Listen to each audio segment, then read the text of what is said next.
Subscribe, hit that bell icon, and share this clip if you enjoy it. This is TRS Clips. I'd love for you to just highlight the strengths. I won't say strengths of men and women, considering all the genders. I'm going to call it feminine strengths and masculine strengths. What do you think are some feminine strengths that men can learn from and masculine strengths that women can learn from your own experience? I think one of the biggest things that I have perhaps learned from men is to get to the solution and not cry over the problem. And something that I think men can learn greatly from women is to let it go or to empathize and to just be there. Like बहुत सारी problems हमारी life में सिर्फ इस वजह से solve हो जाती हैं कि there's somebody to listen to us, and we can let ourselves out. So a lot of women actually go through, as a woman, I can tell you, a lot of problems. We solve a lot of problems by just sharing, like just woman to woman talk, just let it go and be at ease. Don't think who's going to judge us and things like that. And be vulnerable. I think men could learn that and deal with a lot of things that they go through that ways. I love what you said about letting it go. Yeah. It's something that I'm also trying to learn in life. And I think it comes from a place of a strong masculine identity and masculine ego. That they say that any motivation to do anything in life comes from only two places: fear and or love. Yeah. And ideally, as much as possible, you should be drawing your motivation from a place of love. That's difficult when you've had a broken marriage, a broken relationship, broken family life. So most men feed into getting their motivation from fear of what will society think if I don't do it, fear of failing, fear of rejection, all these things. And they use those as kind of tools to forward their careers, forward their journeys. Correct. But why can't you switch that to love for your family, for your friends, for society, for your teams? Yeah. Maybe that's the narrative.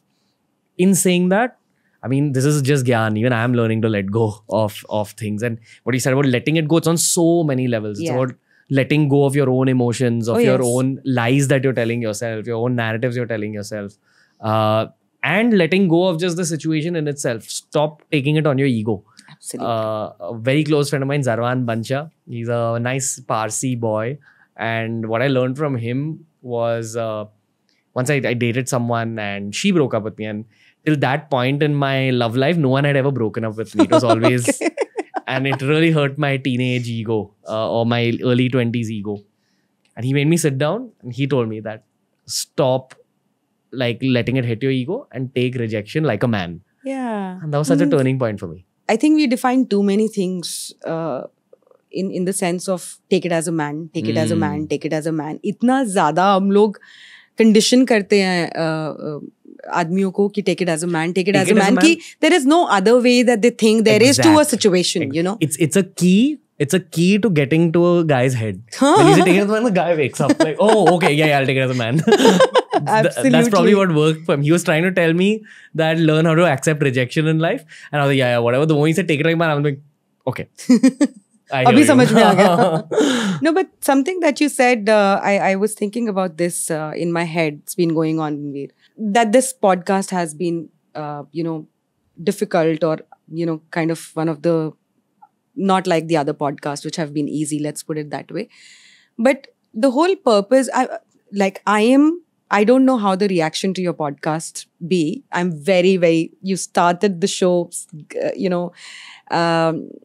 having a lot of gratitude for me coming on your show, but let me sort of move towards the end, having immense gratitude to you for inviting me on your show, because in my world, I think I'm the most misunderstood person out there as a public persona, because people think I am anti-woman and I am against women's rights or something like that. Now, people who project me as that, of course, have their own agendas and it doesn't bother me anymore.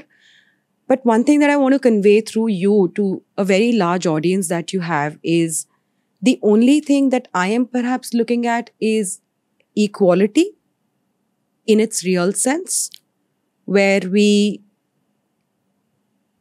do not have rights and wrongs on the basis of a gender. Yeah.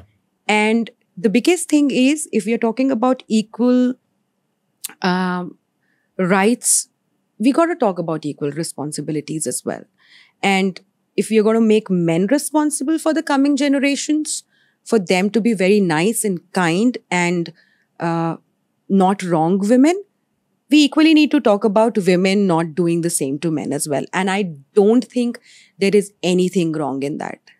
Like, for somebody to think that talking about men's issues is not required right now, or we do not really need to talk about men suffering at the hands of women because women have suffered for so long. What is the number of men who suffer? My question to people is only this. Okay, I will not talk about it right now. I'll stop right away. You tell me, which is that year? What is that number of men ending their lives, or men completely getting destroyed because of false accusations, or men completely being ruined because of the issues that I have raised up? Till what point, till what number do we see that you would be okay with me talking about it, right? Just tell me that. When would that point come? And hasn't that point come already? Because every day we see these things around us.